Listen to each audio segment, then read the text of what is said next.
Hello, everyone. Welcome back to the show. I'm Aaron, and pleased to be joined today by special guest Jake Meador. Jake, thanks for joining us. Yeah, thanks for having me. Jake is the editor of the Protestant publication. I'll call it a publication for now. We'll learn more about it, called Mere Orthodoxy, which you can visit online at mereorthodoxy.com. And he's also the author of the book In Search of the Common Good. I put links to both of those in the show notes, so you can also always pull them off of the show notes. So again, Jake, thanks for joining.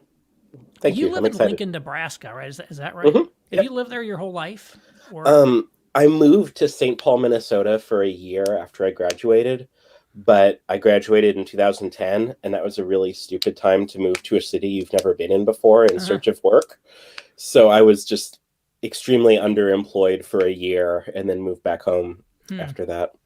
Yeah, but So, you're a Nebraska guy. I'm curious. This is why yeah. I want to situate Lincoln a little bit culturally in the state, because it's the state capital and the state hmm university is there, but it's Yeah. not the largest city in the state. So Omaha is the Right, largest city. right. Is Lincoln where like all the cool people live, or like how does that work? The relationship is that Omaha is kind of its own thing. It's right on the border with Iowa, so it almost has as much in common with Iowa, especially because until the past year, we didn't have gambling in Nebraska, but they do in Mm, Iowa. So there's still quite a few boats on the Missouri River on the border that people from Omaha will go to. So Omaha's kind of its own thing. mm, It's also a more typical kind of post-war big city because it's all chopped up by interstates. Whereas Lincoln managed to avoid getting chopped up by interstates. And so a lot of folks will describe it as kind of a big small town, and that like mm, we're laid out on a grid. It's pretty easy to get around. And most of the people that live here are either from Lincoln or from the rest of the state. And mm. they came here for college and they stuck around. So it feels much more integrated into the rest of the state. Most high school state athletic events are here. The state capitol's here. We don't have the state fair anymore, but a lot of the Nebraska state stuff is still in Mm, Lincoln. So Lincoln's certainly more integrated into the state than Omaha. mm. Yeah, because I just didn't know, because I didn't know how it worked with like this. There's kind of like Mhm. the biggest city, and then there's like the other city. So I didn't know if it was Oh like no, some big it's rivalry if you or. look at I mean, so historically, this is a great story. I was told it by a friend in college, and I've not verified it. So I don't really want to verify it because I want it to be true. The story is that Omaha was lined up to be the state capital when we became a state in 1867. But this little tiny village called Lancaster, everybody there really wanted to be the capital. So they renamed the city Lincoln in honor of the recently deceased president to try and curry favor on the national level. And then they rode up on horseback through the night to Omaha, stole all the paperwork to become the state capital, and rode back. And then by the time Omaha realized what had happened, there was a huge blizzard and the road between the two was impassable. And supposedly that's how Lincoln became the capital. So there's that kind of Nice. thing. But no, it's like if you look at our congressional map, Omaha's its own district, and then the Lincoln district is kind of this Pac-Man shape around Omaha along the eastern edge of the state, and then the entire rest of the state is the third Mm, district. mm, It's gotten interesting politically because Lincoln and Omaha are both relatively blue. Omaha more than Lincoln, though Lincoln's shifting that way. And then the third district, I think, actually was the most Trumpy district in the country, or one of the mm, most in the last election. mm, So you're starting to see those kind of fault lines open up in the state a little mm, bit as well. Comes up in the unicameral more often than I would like. But mm. yeah. So Mere Orthodoxy, I think it's a really interesting site. I visit it fairly regularly, but to me, it's hard to pin down what to call it, because you run like lengthy multi-part debates about why Anglican priests and Anglicans are converting to Roman Catholicism. hmm You got a piece on purity culture. You write on a diversity of topics. I would say, usually with some sort of an intellectual bent. Often hmm maybe trying to recover some sort of a historic Protestant perspective. But I'm hmm curious how you would describe Mere Orthodoxy as a site. Um, the way I've kind of landed on describing us in the past year as a Christian Ideas magazine. So playing in the same kind of sandbox as a First Things or Commonweal would be the level we aspire to. But because we're not predominantly Catholic, although I'm happy to publish Catholic writers, coming out of a Protestant background just shifts the way some of those things express themselves, I think. We were founded by a guy who's a graduate of the honors program at Biola out in LA. So historically evangelical school, Biola is actually Bible Institute of Los Angeles, is how it got its name. So it was one of those Bible institutes that got started turn of the century as the modernist fundy fight was playing out. Big and so oil our money, oil money backing them. Oh yeah. And so we have a lot of roots to historic evangelical institutions. But I think really what I want us to be is a site that is saying true things about the world, that's presenting an intellectually serious, robust vision of the Christian faith for the edification of our Christian readers, helping them better understand how their faith relates to their day-to-day life and toward cultural and political issues. But also, like, one of my favorite stories we've had from the past year was we did a Kickstarter last year because we're launching a print magazine this fall. And one of our Kickstarter backers was actually a guy who said he's not a Christian at all. Not sure what he thinks of Christianity. He's kind of searching, to use the cliche term. But he likes what we're doing, and he could tell that we're serious. We're not just trying to prop up ideologies or ingratiate ourselves to powerful people. We're genuinely searching after the truth and trying to talk about those things in a way that's helpful to our readers. And he wants institutions like that to exist. And so he gave to the Kickstarter last fall. Last fall. So. Yeah, when I look at it, a lot of the contributors are people who they're not card-carrying members of a tribe, typically, although they're not necessarily firebrand dissidents either. They tend to be people who are somewhat connected to what you might call, establishment figures, but it's got sort of an independent positioning, I would say. And maybe there is a little bit of a community, of people around it in its own right. But I think it's really interesting and unique, and I think very different from some of the big evangelical sites like Christianity Today or Gospel Coalition. It doesn't publish 10 articles a day, but it publishes frequently enough that you want to keep visiting it, and usually there's very interesting things, even if every article isn't to your taste. What kind of people read it? So this is something that's really fun and interesting to me. So in our top cities in Google Analytics, so we're just going off the analytics data from Google, but it's a mixture of cities you typically think of as more Bible Belt or very evangelical. So Colorado Springs, we get Chicago because of the western suburbs, I assume. Nashville's a big one. St. Louis is a big one because that's a big PCA hub, and I'm PCA, and we publish a bit of PCA stuff. But then we also have, like, our top cities are usually some combo of New York, DC. We get a decent readership from Toronto, London. And so it's this interesting cross-section where we're able to reach kind of the northeastern conservative media scene, especially religious media scene out there, but also have a good chunk of readers in more kind of traditionally evangelical areas. So it's a unique audience that has been fun to build. What are some of your some of the favorite articles that maybe you've published recently?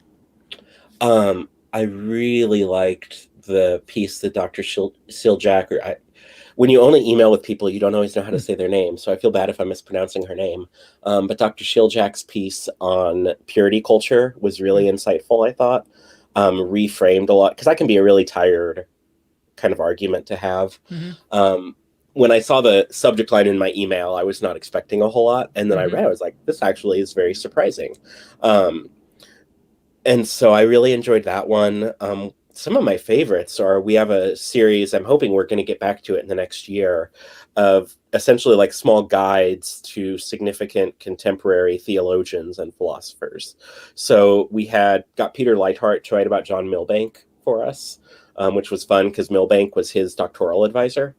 So we were able to have that piece. We had a Spanish philosopher named Julian Marias, very close reader of his, wrote an intro to him for us. He's a kind of adjacent to Ortega y Gasset in philosophy. One of my favorites was Brad East wrote a piece on John Webster for us. John Webster's been a kind of a revelation to me over the last few years as I've started reading him. It's just, you read him and you're like, this is the way theology ought to be done. There's this wide-eyed astonishment at the person and work of Christ, at who God is, and this kind of laser-like focus on wanting to speak truthfully about God, and a real indifference to other concerns. Like, you'll read Webster sometimes, and he just has this very casual way of just dropping this bomb in the middle of a paragraph and then continuing on his way. Like, he's not trying to scandalize people, but he's also trying to speak faithfully. And so he'll just drop this sentence in there and you're like, wait a minute, if you followed that through, it would kind of destroy this entire discipline. But you didn't follow it, like, you just kept going on your way. So Brad when did he Webster? was he active? Yeah. Yes, he actually only died a few years ago, and he died relatively young. He was working on a systematic theology when he died. He's got an interesting career, though. He starts his career out as a Barth scholar, and kind of makes his name by becoming the English popularizer of this German Barthian theologian. And then midway through his career takes this very abrupt turn to more classical sources. And so one day he's citing Barth all the time, and then like a year later it's Thomas Aquinas and John Owen. So it's a very abrupt turn in his theology. But Brad East's piece is the thing you should read just to kind of get oriented to his work. He was at Oxford, and then I can't remember the path he took. It was Oxford and then Aberdeen and Edinburgh, I think, or it might be the Scottish schools. I always get mixed up, but yeah. So Brad's intro to him is great. We have one on Hauerwas that likens him to an American Puddleglum from the Narnia books, which strikes me as an incredibly apt way of talking about Hauerwas. You think about there's this great scene in Silverchair where the villain is kind of seducing all of the characters with this very soothing music, teaching them to believe all these things that are just lies. And Puddleglum, this very morose, depressive marshwiggle, the creature he is that Lewis created, sticks his foot in the fire that's emitting this aroma, and suddenly the whole room smells like marshwiggle, and the enchantment's just gone. And I think that's a very good image for Hauerwas, and for what his work can do. So those have been some of my favorites. But I guess people a flavor, because like this is like serious stuff. It's not, what Avatar teaches us about the gospel or something like that. I mean, there's some more topical things in there, but it's also, it tends to be pretty intellectual, substantive stuff. I think we try to keep if we're publishing more than 20% of our stuff about whatever beefs are going on Twitter, we've taken a wrong turn somewhere. Because we're really trying to speak to more than just extremely online people, which is part of why we're going into print. And we're really trying to draw people's attention to eternal things, permanent things, rather than just getting sucked into the ephemera, which is very easy to do, especially in this media environment, because the business models kind of incentivize that kind of behavior. So yeah, you're going to do a print magazine, starting in the fall, you say? Yeah, that's the plan. It's a lot of work, a heavy lift to do a print magazine. Yes, I'm learning that right now.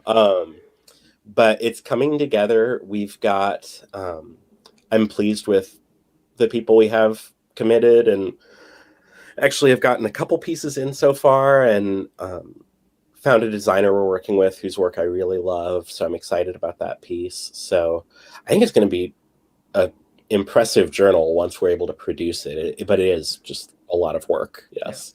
Well, I'm looking forward to taking a look. I love print stuff, so yeah, Yeah. you know, I'm very into that. I'm very into that Hmm. sort of thing, and I Hmm. subscribe to a lot of print publications. So Yeah. now, one of the reasons I wanted you here, obviously, I wanted to talk about Mere Orthodoxy in your work, but also Hmm. you're kind of an interesting observer of the religious scene in America, and so I wanted to kind of get your take on a few aspects of that, and especially some of the dynamics and things that are going on in the evangelical Hmm. world. And I guess the first question is, would you even call yourself an evangelical? Do you think of yourself that way? Anymore, I really don't. I mean, there's that classic canard about an evangelical is anybody that argues about the definition of an evangelical. So by that definition, I suppose historically I would fall in the camp.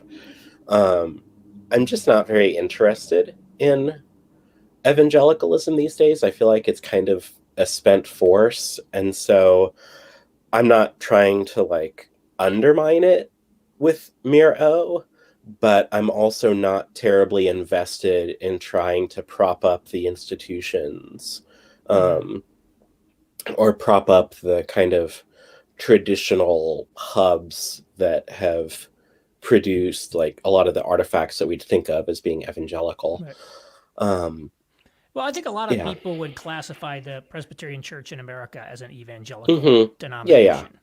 yeah. So, traditionally, I mean, Which, again, I think what I see is there's sort of this flight away a little bit from the evangelical label. So people prefer maybe now to hmm, identify I'm an Anglican or I'm a Presbyterian. hmm, A little yeah. bit.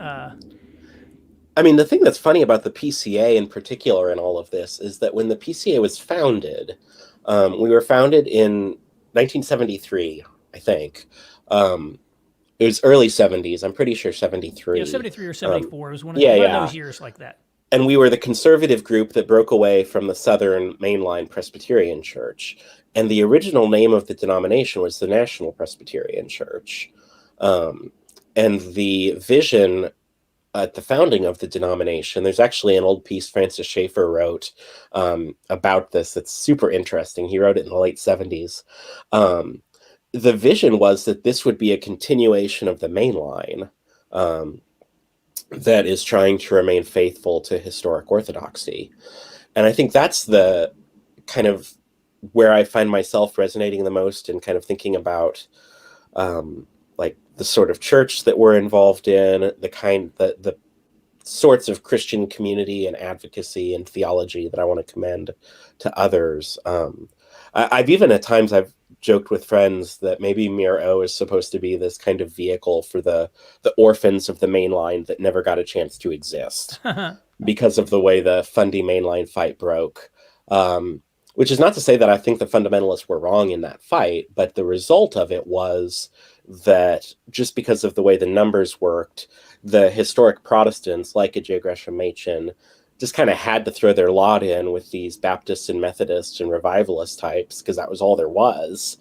Um, but the result of that has been that a lot of historic Protestantism's just been lost and doesn't really have a lot of large institutional representation, even in the PCA, really. I think the line that some of our more conservative critics take that we're just Southern Baptists who do infant baptism is a little unfair, but I understand where it comes from. Just because the PCA has become revivalistic in some ways. Hmm. But that wasn't the vision at the founding of the church, actually.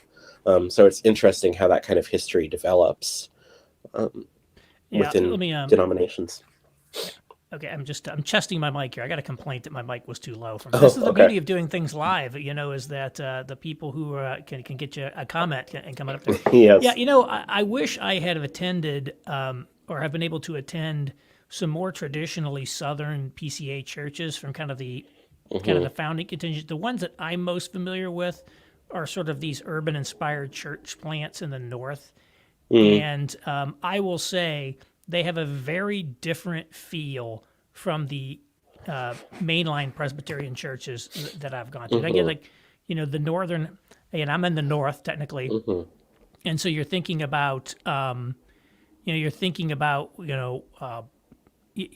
the southern was a little bit different culturally, Hmm. but I think there's sort of a Presbyterian feel that if you've gone to a northern Hmm. Presbyterian church, and I've actually been sampling some of the mainline ones from the virtual services because everybody's streaming now, Mm. Yeah. and there is a certain vibe to it, and the Hmm. PCA to me feels different than that. Yeah. Well, a friend of mine who grew up in the Southern Presbyterian world, he says that the history of American Presbyterianism is this constant struggle to figure out, are we closer to the Episcopalians or closer to the Baptists? And so you see this movement all the time in American Presbyterianism, where sometimes there's a pull to more kind of quote unquote high church liturgical practices, things like that. And then sometimes there's this pull to more kind of revivalistic tendencies. Um, Ideally, like this is what the PCA can be if we want to be, and I worry that the will to stay this way is fading. Um, we should be the kind of denomination that can accommodate variant expressions of Presbyterianism, I think. Keller has a really perceptive piece where he argues that historically Reformed Christianity produces three different kind of tribes. The doctrinalists, who are kind of the like, this is a little unfair, but kind of the stodgy conservatives is how you imagine them. The ones that get very, very up in arms about like mode of communion debates and things like that. And then there'd be the I'm hoping I can remember all three of them now. The transformationalists, which are the kind of like, we're going to like transform the city for the gospel. Let's go. And then there's the pietists who just really want to um, think deeply about the day-to-day practices of the faith and how they transform the life of church members. And Keller's argument is that Reformed churches organically produce all three of these streams. And so what Reformed denominations can do is they can do one of two things. They can try to purge whatever streams they don't like from the denomination, um, and just be one of those three tribes. And what's going to happen if you do that is every 15 years, you're going to have a purge, which I think is very clear if you look at the history of the OPC. There's been every 20 or so years, you could argue that that's what's happening right now with the debates over complementarianism in the OPC, is there's this like, well, we organically produce these three streams again, and now we have to purge the transformationalists and the pietists. Or you can do the much harder and often unpleasant, but necessary thing of trying to be a denomination that can hold together all three streams. And I think that's what the PCA has been traditionally. And I think it's what we need to continue being. And I don't know if that's going to be possible or not. Particularly, I think we're at a point right now where the transformationalists and the doctrinalists are kind of ready to tear out each other's throats, it seems like. And I don't know how that fight's going to get worked out, but we'll see. Well, what you're describing to me seems like the general theme I seem to see throughout this kind of call it evangelical Protestant world, which is disintegrating. Mm-hmm. It's essentially, Mm-hmm. I mean, maybe that's too strong a word because it makes it sound like it's all coming apart. But there is sort of this divergence or this division into different tribes or different groups, and I don't know if you've got a chance to read Brad Vermeulen's book on the New Calvinist movement, Reform Resurgence, but he talks about how New Calvinism emerged at a time when there were some of these things happening in the world, so like the new monastics and kind of the neo Anabaptists were getting big. Yeah. There was maybe a more emerging church wing, a more progressive evangelical wing, and then so there are these different tribes and groups developing. I think the internet has definitely created a tribalism, and so now we're seeing more and more of these divisions. And I think in many respects that it's also that these divisions are between people who are explicitly hostile to one another. So it's not like I'm splitting off and going my own direction. There's a certain amount of they're sort of defined in part negatively in the sense that what we are is we're not you or we're opposed to you. Right, right. And I think again, you're also seeing some of this in this kind of kind of called still the old, call it the religious right, people who are still there versus the woke left, who's there. And again, there's always kind of been this religious left, but it's certainly becoming more one today. And you see these divides over things like race and gender. And I mean, I'm curious to see what you see and kind of how you think some of this is going to play out, and like where's this thing going? Yeah, so I guess there's a couple different strands to that. So one of them, this is a study my pastor actually turned me on to. It's dated now because it was like 05, 06 that Barna did. But they listed out 9 different affirmations that you would expect evangelicals to affirm. And these are extremely bare bones. I don't have the list in front of me, but it was things like the Bible is God's word. I try to obey what the Bible teaches. I believe that Jesus is God's son. Very minimal. So in the middle of the Bush presidency, when you had all of these journalists writing these like looming theocracy, fearful books, about 35% of the country identified as evangelical in a lot of polling. But if you looked at the Barna data, they found that only like 1/6 of the self-described evangelicals they talked to affirmed all 9 of those statements, which, if the sample they had was sound and could be applied to the nationwide evangelical population of the time, would mean that when you actually drill down, there was only like 6% of the population that was evangelical. And I think if you understand that point, then a lot of the other stuff starts to kind of snap into place a little bit. Because you have this remaining 30% that 20 years ago self-described as evangelical, but did not affirm one element or another of what you kind of regard as the evangelical package traditionally. And so I think a lot of the breakdown comes out of that kind of chaos where you had a label that was describing a very large group of people that was not nearly so unified as the label would imply. So that creates one problem. I think the other thing, and this is something Brad touches on in a couple interviews about the book, Vermerlin, is that so much of the way these dynamics work, especially online, is it's very branding driven, it's very marketing driven. And so that's where you get the thing you're talking about with the attachment to certain persons and kind of figureheads in the movement. And so you'll get people who they really, really like John Piper, but then John Piper retires, and now what? And you get these within those institutions, and you're seeing this in the Gospel Coalition right now. There's this question of kind of institutional succession, where TGC at its founding was this very interesting synthesis of Piper's kind of Southern pietism turned Minnesota kind of Baptist thing. And then you had Keller, and then you had Carson kind of providing a little bit of the academic background. But what we're dealing with right now is that most of Piper's Baptist successors are to his right. Like something I don't know why more people don't talk about it. Piper preached against racism annually. He did a thing every January. One weekend he would preach on race, and the next he would preach on abortion. And he said he did it specifically because the people that would get excited about the abortion sermon didn't want to talk about race, and vice versa.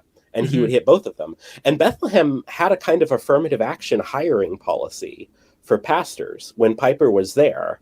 And Piper himself lives in one of the most diverse neighborhoods in the country. But most of Piper's successors in the Baptist world are now to his right. I think a lot of the kind of quote-unquote Kellerite types in the Presbyterian world are probably to Keller's left. And so now you basically have Kevin DeYoung, who is the obvious Keller successor in this scenario, with no one running with him. And so it creates these very hard problems, because when so much of it is driven by personality, which it probably has to be because of the way the internet works, it creates real challenges for institutional succession. And so I don't have any answers, but that's just been my observation. DeYoung did a thing where he was trying to kind of break down the different groups Hmm.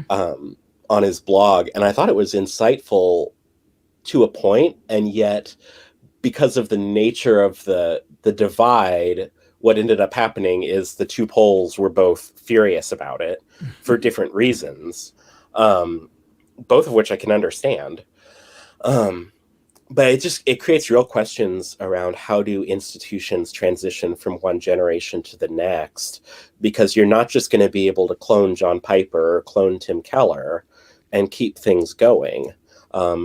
Cultural circumstances are going to change as well, such that what they were doing 20 years ago maybe isn't going to make sense in the same way right now. And so I think that's one of the real questions for this relatively small group of conservative Protestants that really are, by and large, unified theologically, is how do we handle these kind of generational shifts that we're living through right now, as like Piper is retired and is 75, I think, and Tim has cancer and is 70. So where does the leadership come from, and how does the coalition hold together? Well, people are still looking to that generation for leadership, and I think, and definitely, even John MacArthur, they're still looking to John MacArthur, who's in his 80s. And I mean, do, MacArthur has continued to put himself in leadership. Yeah, well, the other guys haven't really gone away either, in a sense that they've retired from their pulpits, but they're on, they're still writing blogs and doing things. Yeah. And I do think there's an element of, the baby boomers, again, the baby boomers kind of got these positions and have not gone away. They've just held on to them. But there's also a sense in which certainly Generation X, my generation, was not interested in institutions and building institutions and being institutional leaders. And so I think there is a sense in which people did not necessarily step up. One of the most insightful things I heard was about a decade ago. It was probably 2012 or 13. I went to the Willow Creek Global Leadership Conference, which was this annual confab they did every year, where they brought in top corporate speaker people, and it was Christian, but it was really sort of like you would expect of mainline evangelicalism, but it had a very practical thing, and a lot of non-Christians went to it as well. And well, it's pitched in the business world a lot as just like how to be a good leader in the business world. It was good. And Bill Hybels gave a talk. He said he went through how many mega churches there were in the world in 1970 and how many there were then, today, and how many of those were still led by their founding pastor, and that there was this looming succession challenge. And he was talking about his own succession plan, which did not actually turn out the way that he had hoped, probably. Yeah. But I think there, he's like, look, there's all these big institutions, big people that they're not that old. It's like the gospel coalition; it's not old. And there is a sense in which everybody likes, this is where it's like, it's easy to plant churches, and even if you build a massive church that's very successful, like Redeemer Presbyterian, it's not that old. And it's easy to look at a lot of these mainline churches and say, oh, look at them, they got 10 old people left. But yeah, they're 150 years old, they're 125 years old. When your churches, and all these church plants, if they make it to age 50, even some of them, when you're 125 years old, let's see who's in your church. And I think every institution has to figure out how to regenerate itself generationally, just like every city, too. It's like, the auto industry boomed in Detroit, then it went into a collapse. They couldn't reinvent themselves, whereas a place like New York has been able to reinvent itself over and over and over again. And I think there's a lot of that to these institutions. Can these institutions actually transform themselves, or will many of them end up essentially being, one, maybe two generations before they kind of fall into decline? And this isn't just religious institutions. It's like many of the institutions of our society. The Boy Scouts are kind of in a decline, and and on down. And I think a lot of times we think that many of these institutions are things that we grew up with have always been there. They're ancient, but they're actually not that ancient. I mean, the Boy Scouts of America is less than 100 years old. It's actually not that old an organization. It hasn't been there since the founding. So I agree. I think it will be very interesting to see what happens with a lot of these, a lot of these institutions there. The other thing I really think the incentive structure of the internet era is terrible.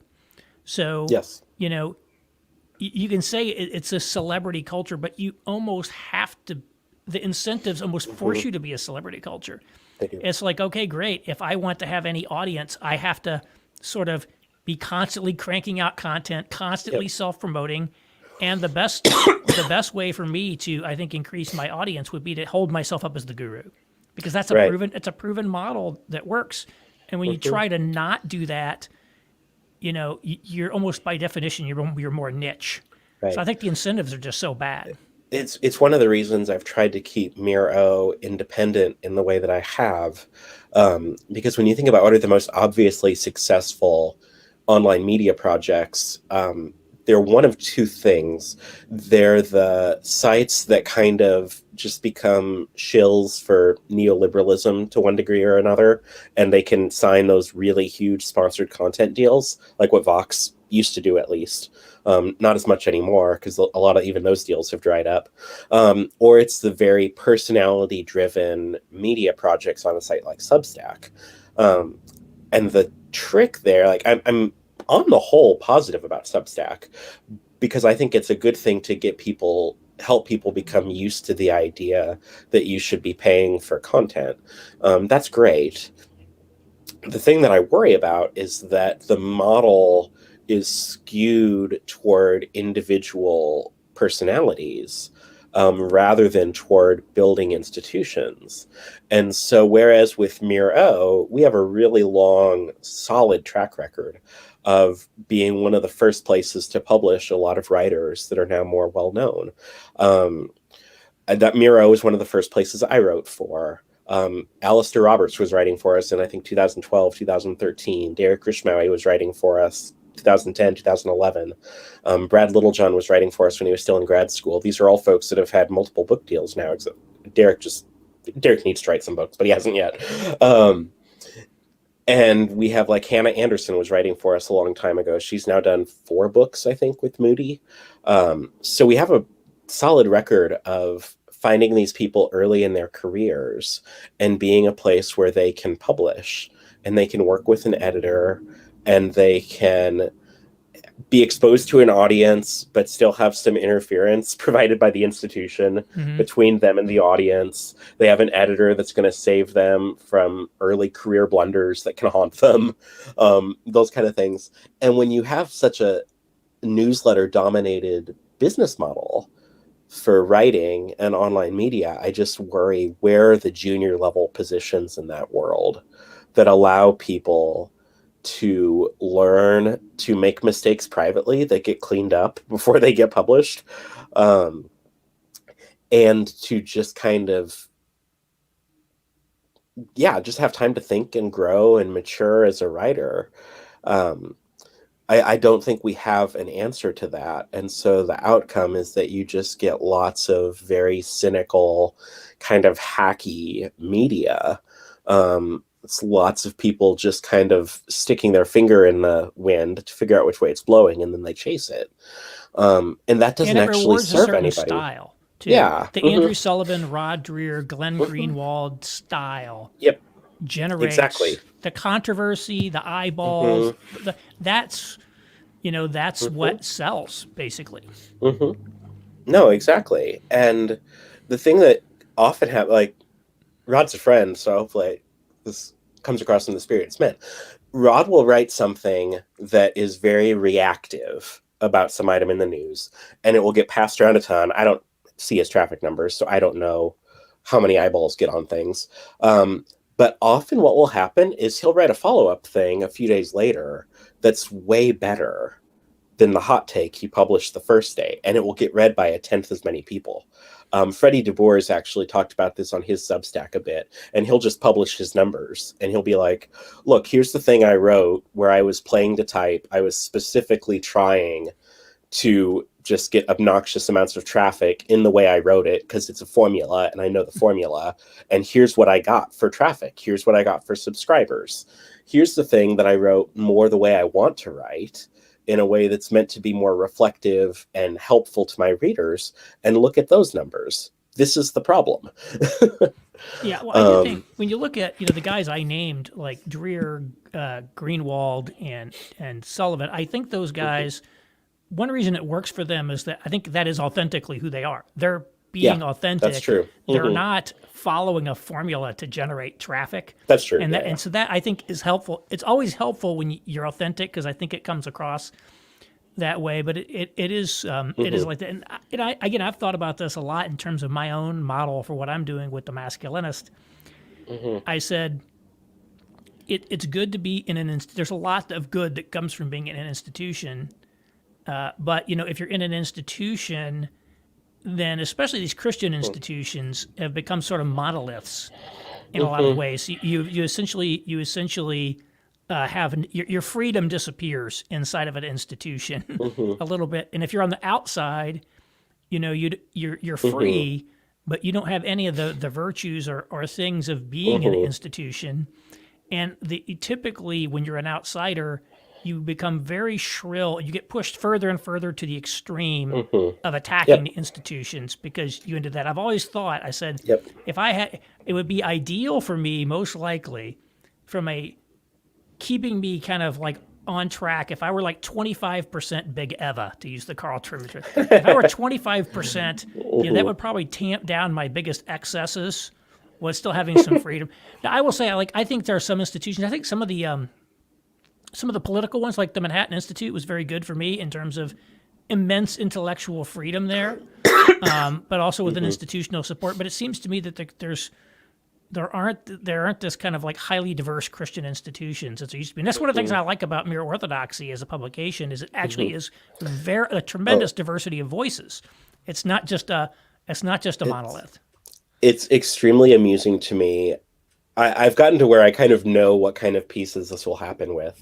If we publish a thing that is like getting close to touching some kind of third rail, I can go into it. I know it's not going to get shared on social media at all, but the traffic numbers are still going to be totally solid because it's everybody passing it around in email and Slack and Discord and talking about it. But nobody actually wants to publicly say, like, this is a good piece you should read because they'll get an email from a friend. You get and so it's kind of dispiriting because the reasons that happens are not good, but it's also kind of funny to me when it happens because it's like this is like it's getting passed around and shared because people are agreeing or benefiting from it in some way and they want to discuss it with other people, but they also don't want to do that publicly because they don't want to deal with the fallout.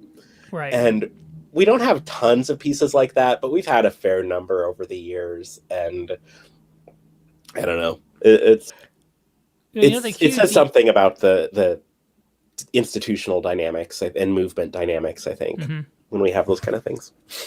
Yeah, I have to say one of the advantages of starting with a newsletter, which I did, is A, I know exactly who reads it, and B, I can see how often these are forwarded, and so I can see some pieces get forwarded around a lot, others don't. So you can get a sense of like I think whether someone's motivated to forward it is one of them. I'm gonna do one institutional question because I got a question from somebody along here on the chat. I thought that the Gospel Coalition was meant to be a very big tent organization. I have to say I don't know what it was originally, but to me it seems very guild-like. In the sense that it's mutual promotion, very little accountability between the people on there, and usually they blurb each other's books. They're tweeting out each other's content. I don't necessarily think that's a bad model, by the way. The Heritage Foundation, is a one voice model as an institution. So there's roles from one, but I don't personally think of it as a big tent organization. Maybe it was originally, but it doesn't seem to be that way today. I'm not as critical with TGC. I think if you think of it as kind of being a USA Today type content hub, you're in the right ballpark. And Miro is just doing something fundamentally different. I do think the thing that has happened is that Piper and Keller and Carson kind of saw this opportunity in the mid 2000s. This was back when you kind of had the religious right was they thought at their zenith under Bush. You had this emerging question of an evangelical left, particularly with Obama's candidacy in 2007, 2008. And the religious center or Protestant center just kind of looked empty. And so Piper, Keller, and Carson said, "Okay, we're going to be the center." And so they defined it. They kind of rode the neo-Calvinist energy and institutionalized it to become the Protestant center. And were very successful and did a lot of good things with it. The difficulty is that it's what I was saying earlier. How do you move on to the next generation of leadership when the coalitions have shifted over the years, the most relevant debates have changed? And so, I mean, I've wondered at times, like, if Piper were to re-release Bloodlines today, his book on race, what would happen? I mean, I think I kind of know because I saw what happened when he wrote his anti-Trump thing last November. But I am just curious, like, if we shifted a lot of things that were very normal in the TGC world from like its founding up through 2014 or thereabouts, and we put those in the post-Obergefell, post-Brexit, post-Trump world. How do they play today? And I don't know the answer, but it's something I wonder about. Yeah. You kind of had Obergefell and then Trump hit both within like 15 months. And if you were trying to come up with a kind of lab experiment to stress test some of these coalitions, I don't know that you could have done much better than dropping those two stories right after each other. Yeah. You know, with Trump, I think was an interesting one. One of the things that Trump did, I think, is he exposed sort of latent fault lines that were present in these. And this is in political conservatism and different ones. So it sort of made visible divides that were probably already there that people didn't really see or pay attention to. And you could see it was like turning on a magnet, and you can see. I always like things. I mean, the things themselves may not be good, but things that divide people in ways that you wouldn't have necessarily predicted, or different ways than other issues. It kind of reveals something. Coalitions always start on the basis of certain assumptions about the prevailing social conditions and how they respond to those. And I think a lot of certainly Bush era evangelical stuff, and even into the Obama era, really, were founded on certain assumptions about a kind of stability in the United States. I mean, you even saw it. I remember reading a book, this would have been when I was late in college, that was studying why is America still so religious when the rest of the world isn't. And I think that was kind of an assumption that was just kind of locked in, that Europe would go secular, but the US is always going to be like 60 to 70% Christian, 30% evangelical. The money's always going to be here for these institutions and on down the line. And yet now when you look at the demographic data, like the big Southern kind of traditional Bible Belt cities, Nashville, Charleston, Greenville, Atlanta, if those demographic trends hold in 10 years, they're going to be closer to the coastal cities in terms of Christian population. You look at the fact it's that Gallup poll that a lot of people have been talking about that found that fewer than 50% of Americans are going to church now. And so you have this shift that's happened where this fundamental kind of bedrock assumption, America's always going to be friendly to religious bodies and religious beliefs, that just got ripped out from under people, really starting with Windsor and Obergefell. There's that famous line where I think it's Alito is asking the Solicitor General from the Obama administration about, well, won't the Obergefell decision work itself out just like the Bob Jones decision with higher ed? And all that the Solicitor General could say is it's going to be an issue. And I think that was kind of this moment. I think if you don't factor that in when you look at what's happened after, I think that was the moment where people realized, like, oh wow, all of these evangelical colleges that rely on government money for loans could be, I Mhm. mean, honestly, like Liberty University is one of the biggest ones, which Hmm. perhaps puts some of Falwell's stuff in a new light. Um, and so all of these schools that rely on federal money to finance their students' education, if they get cut off from that tap, um, by the logic of the Obergefell ruling, then what happens? And so suddenly there's this much more kind of existential, like, are we going to continue to be viable as institutions, as churches, as nonprofits? That wasn't, I don't think, a question a lot of people were thinking about as much. Some folks were. Rod was writing about it. But not a lot of folks were in the same way prior to that, I don't think. And because there was that felt security, Michael Spencer was another really good one on it. He was a Southern Baptist blogger who died about 10 years ago, but he wrote on the coming evangelical collapse for the Christian Science Monitor in like 2009. And most of his Yeah, assumptions, I think I've read that piece. yeah, have worked themselves out to a kind of eerie degree, honestly. So there were some folks, but not a lot. And so what the Obergefell ruling did is it opened up all of these questions about the viability of Christian institutions. And that's where you get, I mean, really, it's the question David French was asking in his newsletter last Sunday. Is the main threat to Christian groups and churches from the outside or from the inside? And I think what the Obergefell ruling did is it made a lot of people think that the main threat is from the outside. And so we need to get busy on religious liberty advocacy. We need to get busy electing leaders that are friendly to us. We need to get busy getting judges appointed, and on down the line as these kind of defensive actions to try and protect our institutions. And once that issue is in play, a lot of those coalitions just start to splinter, I think. Hmm. Yeah, I think you're right. It definitely changed the landscape. I think in ways people did Mm-hmm. not fully anticipate, weren't thinking about.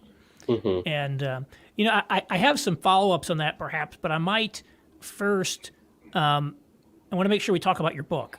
So because because Mm-hmm. I think the book may have some things to do with some of the other Mm-hmm. questions I had. So it's like Mm-hmm. your book is called "In Search of the Common Good," Yeah. and the thing that I find most notable about it right off the bat is that you got Tim Keller to write the introduction for you. That is a big get. I mean, he is. It's not even easy to get him to blurb a book from you. He's not just somebody that hands out intros and blurbs like candy canes, and he's, superstar guy. So that's great. How did you manage that?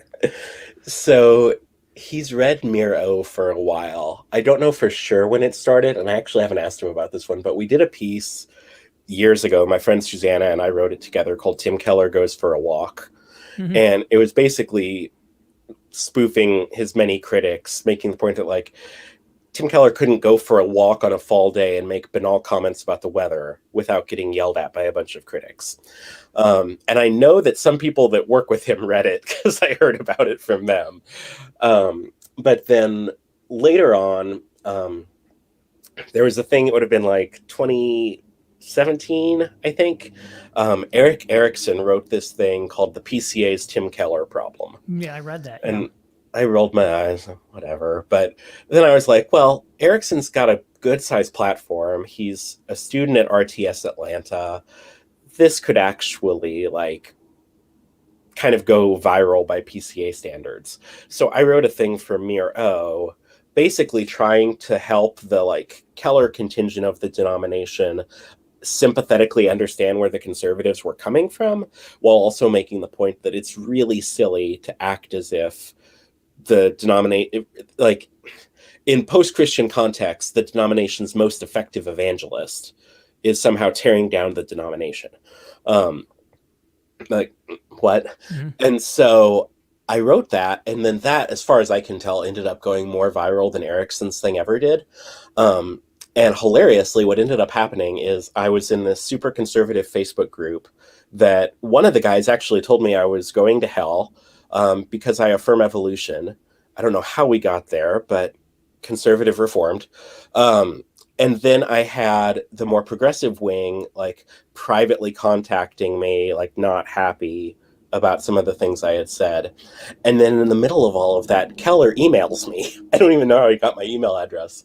He emails me and says he thought it was a really good piece and he appreciated it. And, I like Miro, keep doing what you're doing. So in the middle of all that, one of my pastor friends texts me and he says, I thought it was a good piece. And I was like, well, the list of people that liked it is you, my mom, and Tim Keller. And he goes, well, it's a good group. But so that was how we first started emailing. And then I was in New York on a work trip a few years ago, and we got breakfast and got a chance to meet that way. And then maybe 6 months later, he had told me when we got breakfast if there were ways he could kind of help grow Miro to let him know. And so I contacted him about the foreword, and he was willing to write it. So Yeah. I'm grateful. I did a podcast about Tim Keller because all the people who are criticizing Tim Keller, he's been this been rising tide of criticisms. And one of the points I made about him is he's actually quite generous to younger people that you don't necessarily know, and maybe much more so than some of the other people. I think the willingness to write a foreword for your book and get breakfast with you and is he can't do it with everybody because he's just got too many. He's just when you get to that level, it's like I respond to almost every email I get because I can. You know what I mean? Right. And like at some point, it's like if I ever even got twice as big as I am now, that wouldn't be possible anymore. Yep. And then imagine you go there. So, I think that's it reflects well on his character. Doing things like that. I think when you get into this world enough, you start to get to know some of the names, and a lot of times it's really disappointing. I had a close friend, the pastor who baptized me, actually chose the seminary he did specifically because of one prof that was there. And then he got there and he couldn't get the time of day from the guy. And it turned out his reputation on campus was just that he was a huge jerk. And he moved a long way to go to seminary at this school. And it worked out for him. Like, he got his degree and he's been in ministry for 25 years now, and God's blessed his ministry. But that's just crappy. And so I feel like two of the people that I've been I've actually gotten to have conversations with are Tim and then Wendell Berry. And I met both of them, and it was like, these guys are just the real thing. They're virtuous people that have become well known.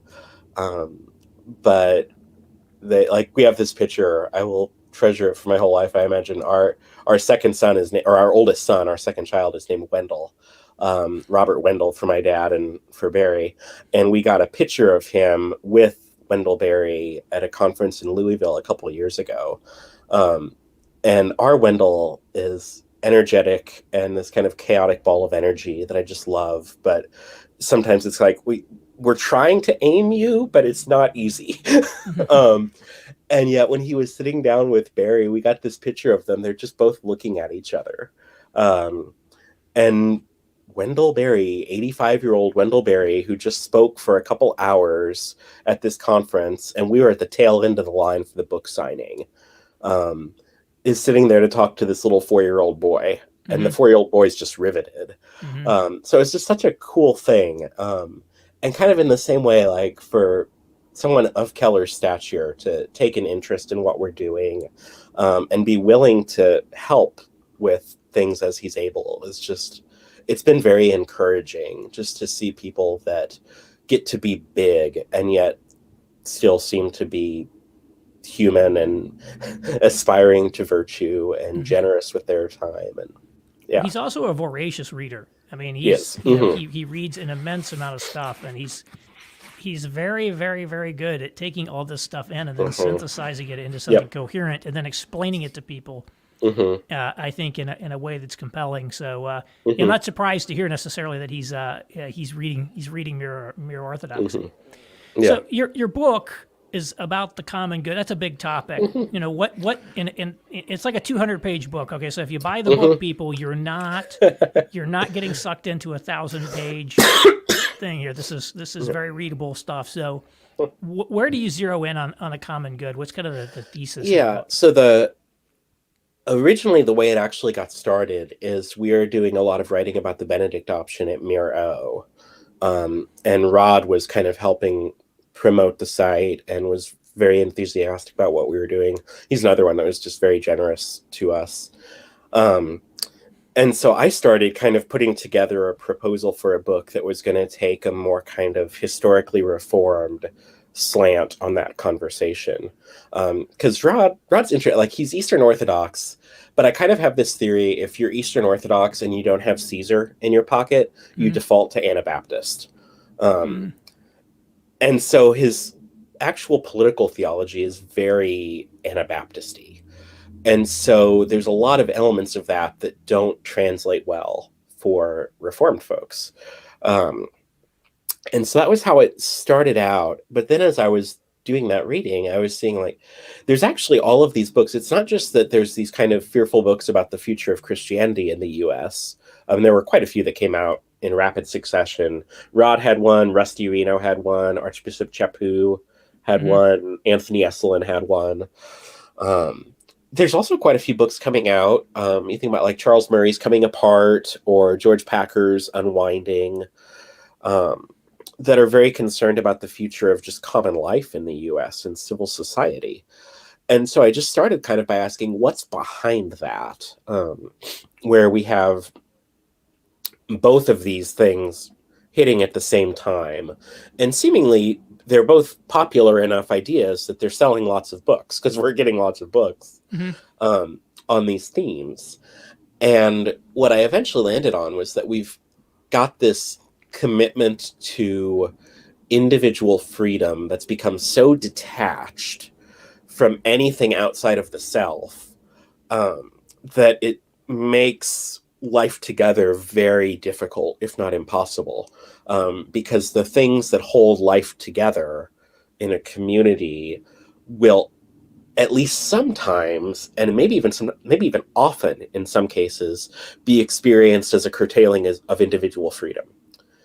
And if your essential belief about the good life is that I have the right to define my own concept of meaning and existence and all the other stuff in Anthony Kennedy's nonsensical opinion, if you start from there, I don't know how you actually have common life. Like, it was actually really funny. I used to be in a group chat with a bunch of like far left New York progressive types because we all wrote for the same soccer blog. And after the Trump election, they were half seriously talking about like starting a commune or something. And I was like, guys, you're way too individualistic to ever be able to make a commune work. And one of them actually conceded the point, which I appreciated. But if that's your assumption about what is necessary for the good life, is that I have to have the right to define my own sense of existence, my own, really my whole story from beginning to end is this thing I create for myself. There's not a lot of room for communal life because community is going to obstruct that work. But the other thing that comes out of it is, so on the one side, it's going to obstruct communal life. On the other, it's absolutely going to destroy people. David Brooks had a column right after Kennedy retired where he said, if the homework assignment given to humans is to do all of these things that Kennedy said we should do in that Casey opinion, that's a really hard homework assignment. Most people aren't going to be up to it. And so what you end up with is you get lots and lots of people who are very lonely, who are very isolated. They don't have a sense of identity or meaning that's very strong, if at all, because of the way our kind of cultural narratives about the good life work. And so what I tried to do, and it's funny talking about this book because I just handed in the manuscript for a second book last week, so I haven't talked about this book in a while. What I was trying to do in that book was to say, like, here are the things that go into a good life that allow for genuine common life between people. And so the second half of the book just becomes a kind of extended reflection on the three things that are normal in creation prior to the fall in the creation account in Genesis. It's an idea I got from O. Palmer Robertson, who's an old Presbyterian theologian. And Robertson said the three things that are normal before the fall are work and marriage and Sabbath. And so the second half of the book basically becomes, how do we recover good work? How do we recover not just a marriage, but really like a kind of working a little bit from Barry and Lewis. Both of them almost approach marriage as this kind of, there's almost a kind of culture of marriage that helps people understand self-giving and give and take within relationships, and how it can be possible for a person to give up something that they desire, and yet benefit from that because of how it blesses those in relationship with them. So in both Barry and Lewis's work, you almost see marriage and divorce as these metaphors for communal life and detached autonomy.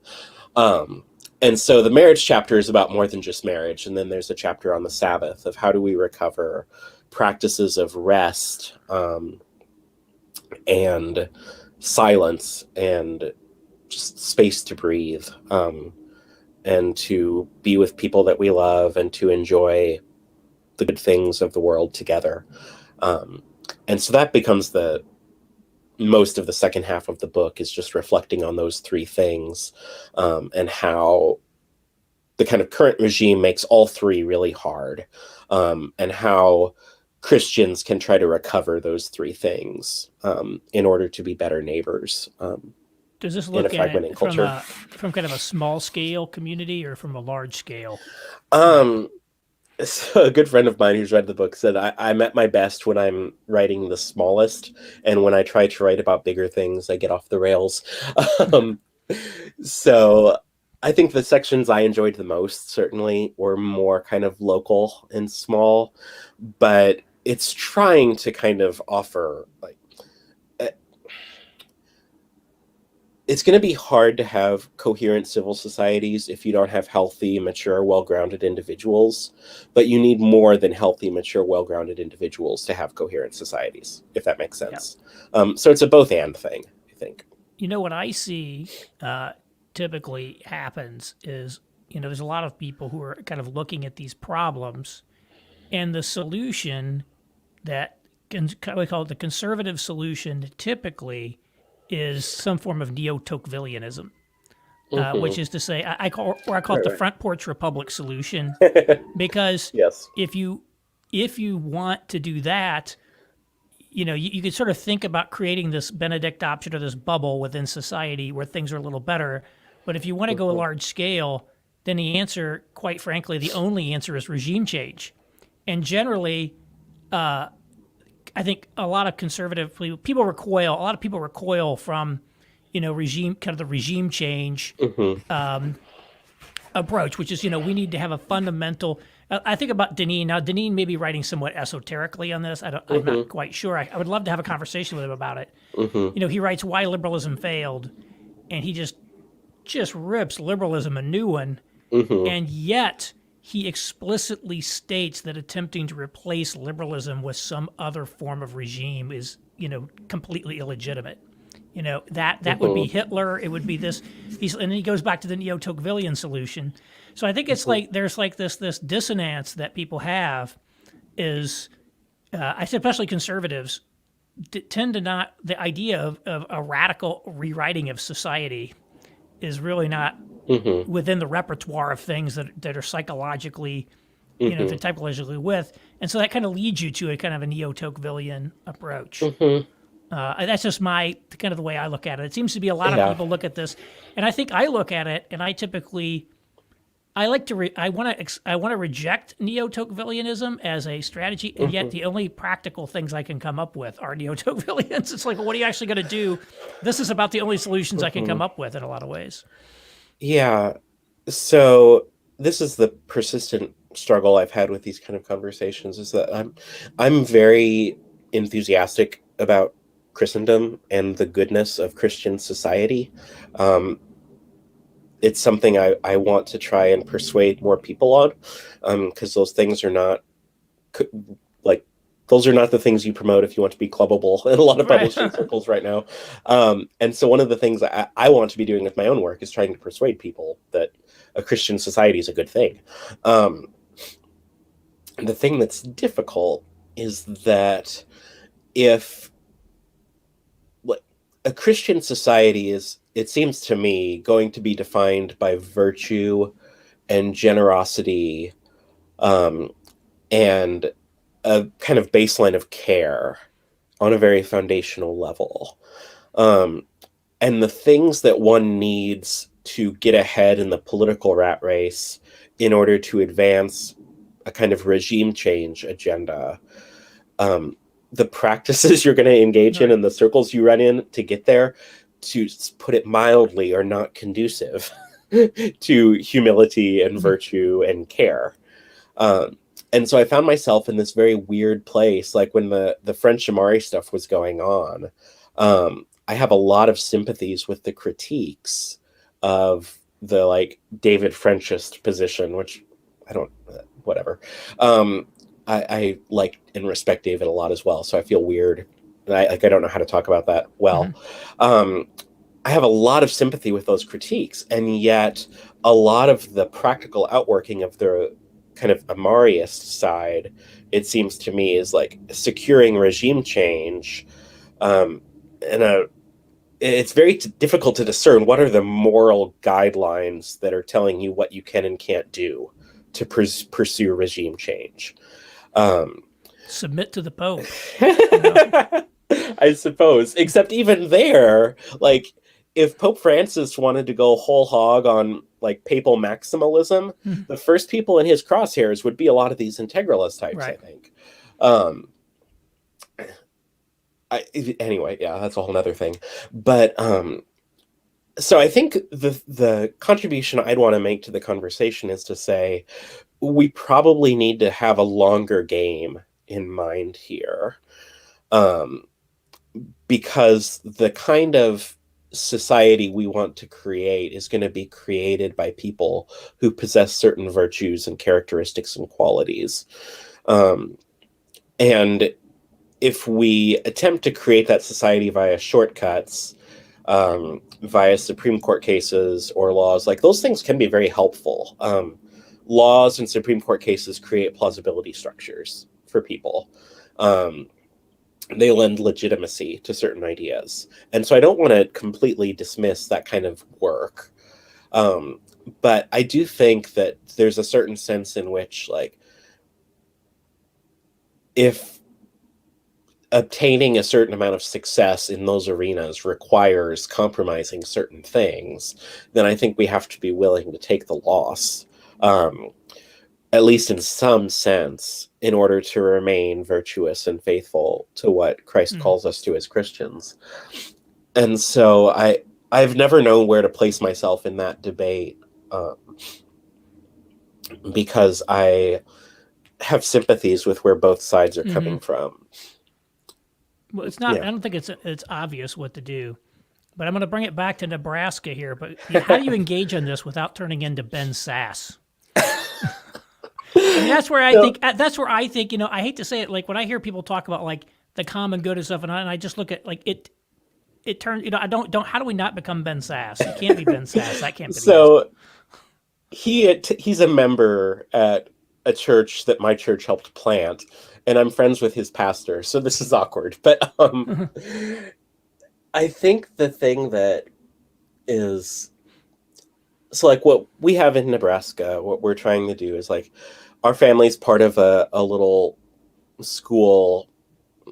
It's more than a co-op. It's a formal school that's meeting 4 days a week, that is actually more racially diverse than any other Christian school in town, and that is trying to address those issues as they exist within the Lincoln Christian scene and the city of Lincoln more generally. We're part of a church that has what's a very traditional liturgical practice. We have weekly communion. And the thing that's been so encouraging to me, I had a chance to be in an officers in training class at my church a couple years ago, and hearing the stories of how God has worked to redeem people through what looks like a very normie, like, we don't live in the suburbs, but our church is located in the suburbs of Lincoln, suburban PCA church. I mean, there are people, like, I think of the group, there were like 10 of us, and I think 2 of us had conversion stories that did not involve like being strung out on drugs and alcohol for some length of time in their life. So it's just really cool to see how God's working to restore these individual people in these places.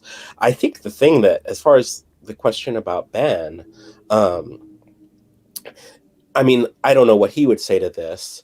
I think simply being willing to actually follow the kind of full, quote unquote, radicalism of Christian ideas about the good life in society as it pertains to our politics would go a really long way. The reason I have a hard time knowing how to place him is that in his actual policy plan, he just seems like classic Reaganism. And I don't see that as being a viable plan for the nation.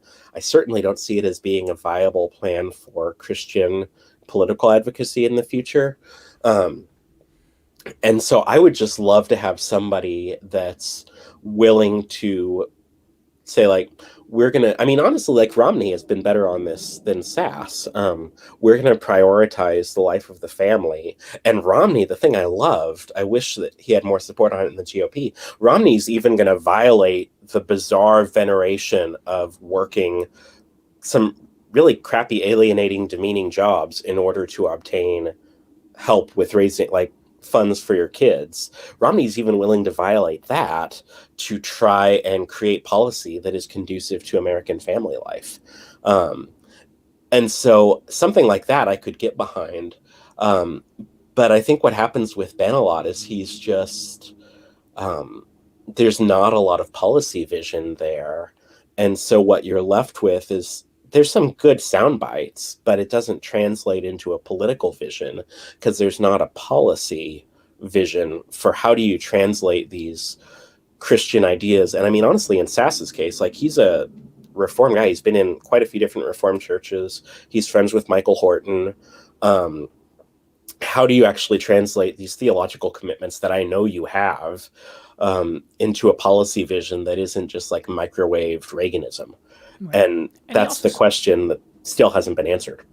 And he also seems to just, it's like he sighs over the state of America, but like he isn't going to, he's in the legislature, but he's not like, again, he's not legislating.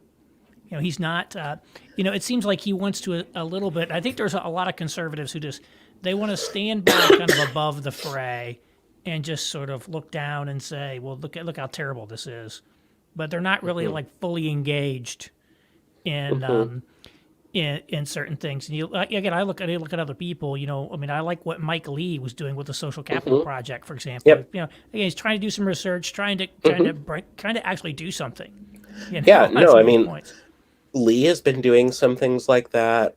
I've joked with friends. I'm like, if you had told me 5 years ago the Utah Republicans would be my, like, I like what they're doing picture of the GOP, I would have been confused. Right. But Lee and Romney, I don't really trust him because I think he's one of those guys that follows where the trends are going. But Rubio has tried to do some of this stuff on family leave, for example. So I think there are Republicans that are trying to figure out, in our capacity as legislators, how do we create policy that helps advance specific goods that we care about? But I mean, the legislative branch is just so broken right now that it is a legitimately hard problem to solve. I mean, even like Romney's plan didn't get passed, and you would think if there was a plan that would have been a slam dunk with Democrats and enough Republicans to pass, you would think it would have been something like that, but no. So I don't know. Well, we've been on a long time, so I don't want to keep you too long, but I do want to ask one last question that came in from the audience. You may or may not have an opinion on it, but since somebody submitted the question, I'm going to put it in. It relates. Do either or both of you have thoughts on the new urbanism movement? It seems a movement that transcends right and left and leads to a greater concern with the common good at a local scale. I'm wondering how you think maybe built form or urban form or things fall into this concept of a more kind of humane society. Yeah. I know you have thoughts on that because it's your background. Um, I think I come to that conversation from an odd place because Lincoln, um, precisely because we weren't chopped up by interstates, has just developed as a very different kind of city than a lot of large American cities. We're still much more car dependent than I would like us to be. And yet, if you try to do anything about that locally, people don't like it. Um, and so that would be a place where I think the new urban conversation could help Lincoln in a big way, is just thinking about the toll that our preferred transportation methods take on us, and how they shape our lives.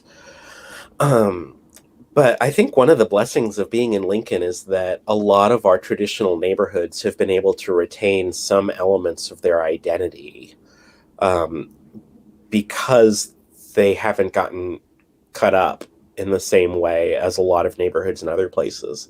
Like I remember when I lived in St. Paul, it was kind of eye-opening for me because there's like, I mean, honestly, one of the stories that was really sad to realize is that I-94 in St. Paul is where it is because the city bought out all of the eminent domain, a lot of the land in the oldest black neighborhood in town, and just bulldozed it to build I-94. And so there was this really distinctive neighborhood with its own life, and it sounds like a very thriving, healthy place that just ceased to exist because of the transportation decisions we made. Lincoln mostly doesn't have those stories. Like the neighborhood I grew up in, Havelock, was an old railroad town in the late 19th century into the early 20th century, kind of rough and tumble, working class railroad. And it's obviously a very different place now, but people still know what Havelock is. And you can still associate specific qualities with Havelock that you wouldn't with Near South or Country Club or Meadow Lane or all these different neighborhoods we have. So I feel like the New Urbs conversation hits Lincoln in a different way, just because it's kind of a unique city. What I understand of it, I like and appreciate a lot. I'm very much in support of changing a lot of bad zoning laws and mixed use buildings and higher density and all of those things.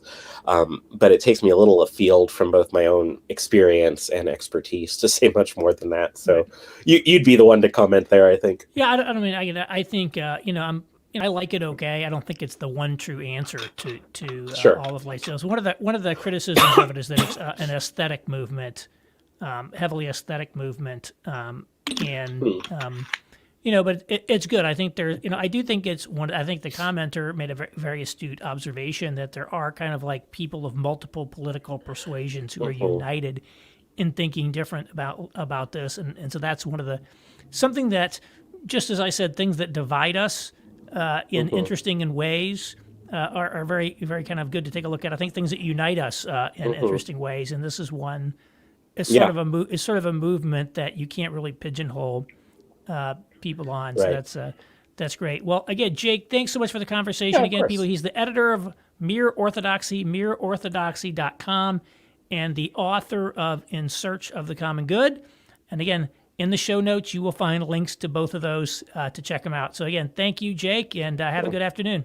Thanks for having me.